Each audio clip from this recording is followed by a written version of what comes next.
For years, a single Dutch company has held the entire world's chip industry in its hands.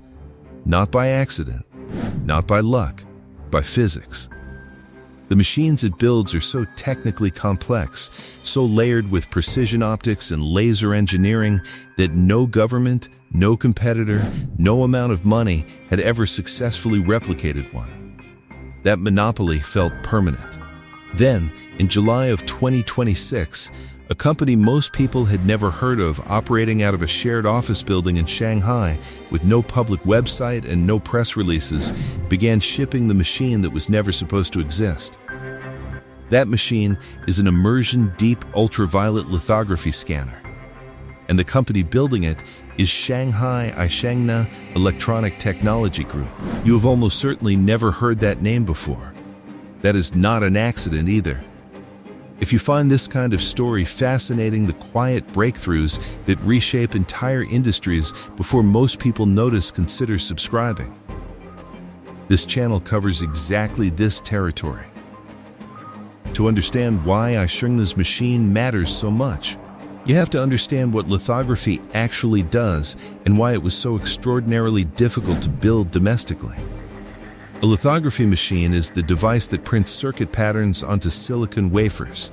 Think of it like a projector, except instead of displaying a movie on a wall, it uses ultraviolet light to burn patterns so small they have to be measured in billionths of a meter. The smaller the pattern, the more transistors you can fit on a chip. The more transistors, the more powerful and efficient that chip becomes. Every smartphone, every server rack, every electric vehicle control system traces its performance back to this single manufacturing step. Whoever controls the machines that do the printing controls the pace of the entire industry. For decades, the Dutch company ASML held what is effectively a monopoly on the most advanced versions of these machines. Their extreme ultraviolet systems, the ones used to make the chips inside your phone and your laptop, are the most mechanically complex objects ever manufactured for commercial use. Each one contains roughly 100,000 individual components. Each one requires a laser that fires 50,000 pulses of plasma per second. Each one costs around $200 million and takes over a year to assemble. There is currently no other company on Earth that can build one. China was denied access to ASML's extreme ultraviolet machines entirely. A total export ban, backed by the Dutch, American, and Japanese governments, locked Chinese chipmakers out of the frontier. The policy was deliberate. Control the machine. Control the chip. Control the chip. Control the future. Companies like SMIC, China's largest foundry, were left relying on older deep ultraviolet tools to approximate what the latest generation of machines can do natively. And approximating is the right word. SMIC's most advanced process uses a technique called self-aligned quadruple patterning, SAQP, for short, where instead of printing a circuit layer in one pass with extreme ultraviolet light, engineers print the same layer 4 separate times with deep ultraviolet light, stacking the exposures on top of each other to achieve a finer result. It works, but it is brutally inefficient.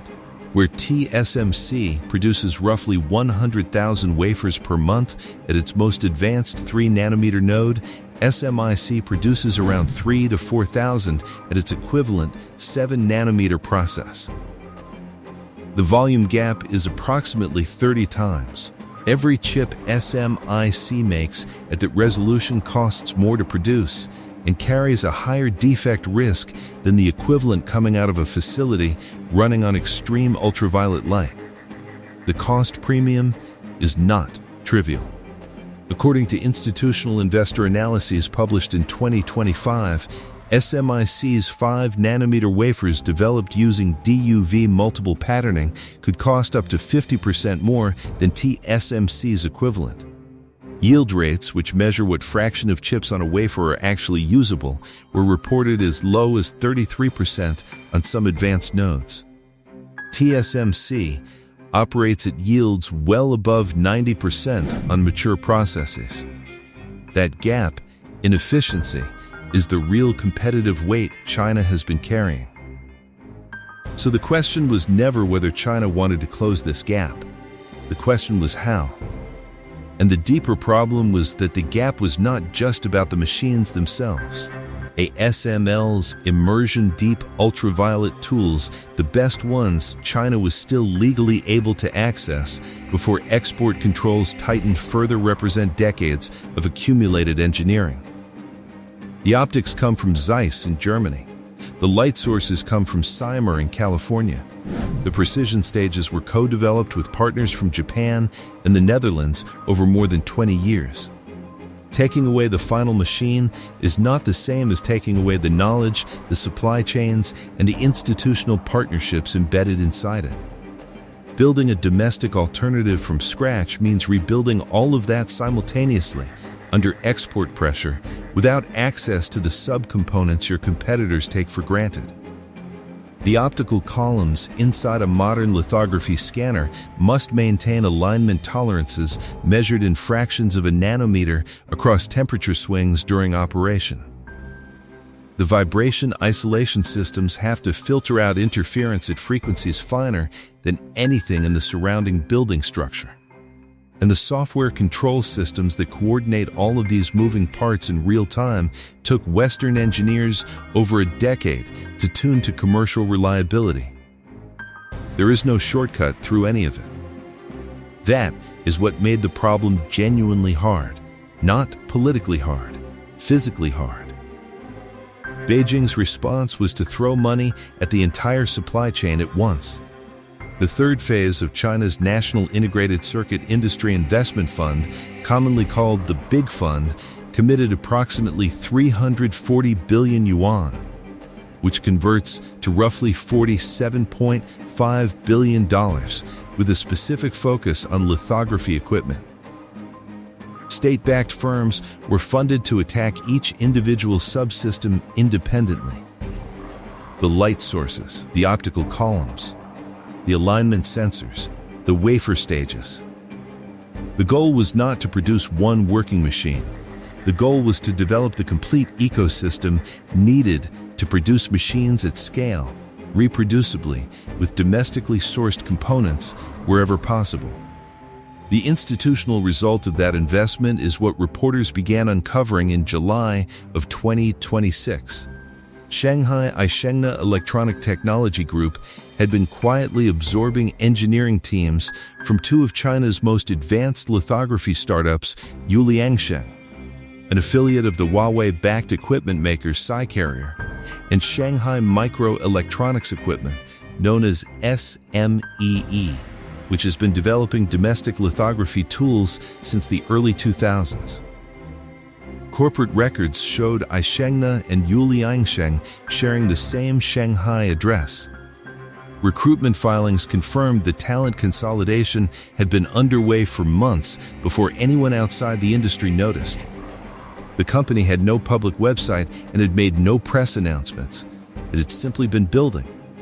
The machine Aishengna began producing is an immersion deep ultraviolet scanner capable of printing 28 nanometer features in a single exposure and, using multiple patterning techniques, pushing toward the 7 nanometer class of chips that SMIC already manufactures through its more complicated 4-pass method.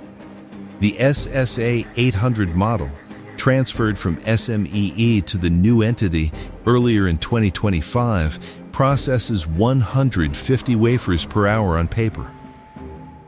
Initial production plans are modest by any global standard. 5 units are expected to ship in 2026, with roughly 20 more planned for 2027. Delivery targets include SMIC, Huahong Semiconductor, and Changxin Memory Technologies, the company building China's domestic memory supply chain. 5 machines sounds small. Compared to ASML's planned output of around 130 immersion deep ultraviolet units in 2026 alone, it is. But the significance here is not the volume. It is the existence. A Chinese company, drawing on predominantly domestic engineering talent and state-directed investment, has crossed the threshold from designing lithography components to assembling and shipping a functional immersion scanner, the exact class of tool that forms the backbone of China's current advanced chip production. The market reacted immediately. Shares in ASML, Europe's most valuable semiconductor equipment company, dropped more than 8% on the day the reports broke. Its Dutch rival ASM International fell more than 7%. South Korea's Samsung and SK Hynix each fell more than 12% in the following days.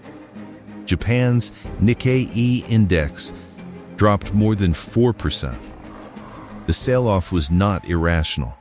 China represented 14% of ASML's net system sales in the second quarter of 2026, approximately 924 million euros, roughly $1 billion. Any credible domestic alternative entering that market carries real financial weight, even at low initial volumes. In South Korea, government officials convened emergency meetings with Samsung and SK Hynix executives to assess whether the development required a policy response. South Korea's chipmakers have powered one of the world's most remarkable stock market rallies, and the sudden prospect of Chinese domestic competition in chip-making equipment, even at an early stage, was enough to send both companies plunging more than 12% in a single session, their steepest single-day drops in years. In Europe, the concern centered less on immediate competition and more on the long-term trajectory. ASML generates a significant share of its revenue from Chinese customers buying its older deep ultraviolet systems, the ones now being replicated domestically. As of the third quarter of 2025, 42% of ASML's quarterly sales came from China. That figure represents a dependency that runs in both directions. China needs ASML's machines to keep its fabs running today. ASML needs China's orders to fund the next generation of research. A successful domestic alternative changes both sides of that equation over time. Japan's response was quieter, but no less consequential. Japanese companies including Canon and Nikon, both of whom manufacture older lithography systems, had long operated under the assumption that China would remain a customer for their legacy tools even as they lost access to the frontier equipment. That assumption now requires revisiting. If Aishengne's machines demonstrate reliable performance at 28 nanometers, the market for legacy Western lithography equipment in China compresses on the lower end, while the export ban holds it closed at the upper end. The squeeze runs in both directions, and in Taiwan, the reaction was measured but pointed. TSMC executives declined to comment publicly on Aishengne's machines. They did not need to. The company's competitive position rests not just on its equipment, which includes extreme ultraviolet systems that China cannot access and cannot yet replicate, but on the process knowledge, the engineering depth, and the client relationships accumulated over decades. A Chinese domestic lithography machine at 28 nanometers does not touch that position in the near term. But every capability China builds domestically is one less dependency that can be leveraged in a future geopolitical crisis. That arithmetic is not lost on anyone in Hsinchu. In the United States, the reaction was more guarded. Analysts at SemiAnalysis told CNBC that Aishengne's machine still faces significant headwinds: tool performance at scale, manufacturing yield stability, fleet reliability over time, and the economics of competing against fully depreciated ASML machines already installed in Chinese fabs. ICSmart, a Chinese industry publication, added its own skepticism, noting that claims of 90 to 95% yield stability on Aishengne's machine were unverified and likely premature. The broader stakes extend well beyond stock prices. Every advanced chip made in China, the artificial intelligence accelerators, the communications processors, the automotive control systems currently depends on process technology that runs through a bottleneck China does not fully control. SMIC's 7-nanometer process exists precisely because Chinese engineers found a workaround using tools they still had access to. A domestic deep ultraviolet machine eliminates one layer of that dependency. It does not solve the extreme ultraviolet problem. It does not close the gap to TSMC's most advanced 3-nanometer nodes. But it removes one choke point from the supply chain and makes the remaining ones easier to address systematically over time. For American chip makers, the calculation runs in the opposite direction. Intel has already seen its export licenses to China revoked, costing the company an estimated $500 million in revenue in 2024 alone. The Ministry of Industry and Information Technology had already issued directives requiring China's major telecom carriers to phase out foreign processors, Intel and AMD specifically, with a deadline of 2027. If China builds a credible domestic lithography supply chain, the leverage embedded in current export controls begins to erode. A policy designed to slow China's semiconductor development has, in the words of Intel's own former chief executive, risked accelerating China's push toward full self-sufficiency instead. None of this changes overnight. That point deserves to be held clearly. Shenyu's machines will take years to prove themselves at the yields and throughputs required for high-volume manufacturing. Chinese analysts themselves, not just Western skeptics, note that the current tools lag ASML by approximately 4 generations on the performance curve. Scaling production of a lithography machine is, according to SemiAnalysis, the most underestimated part of the entire challenge. Making 5 units work is a very different engineering problem from making 130 work consistently. In the hands of different fabs, under varying operating conditions. The claim that this development makes Western chip controls obsolete overnight is not supported by the technical reality. That framing is too simple and ultimately not useful. What is supported is a more measured and ultimately more important observation. A strategy built on denying China access to existing tools assumed, at its core, that China could not build functional alternatives within a commercially relevant time frame. That assumption is now empirically weaker than it was 18 months ago. Not broken, not reversed, but clearly weaker than the architects of the policy had anticipated. Zoom out far enough, and this pattern has a history. Western analysts in the 1950s assumed the Soviet Union could not develop nuclear technology on a competitive timeline. They were wrong. Japanese chipmakers in the 1980s were dismissed as followers before they became the world's dominant memory producers for over a decade. The pattern is not that challengers always succeed. The pattern is that the assumption of permanent technological exclusivity tends to hold right up until the moment it does not. China just built the machine Intel feared most, not the machine that ends the race. The one that proves the race is still going. If this story changed how you think about where the chip war is actually heading, subscribe and turn on notifications. We cover these developments as they happen. And here's the question I want you to answer in the comments. Given that China has now built a functional lithography machine under export controls, which single Western technology advantage do you think is most at risk of being replicated next? Drop your answer below.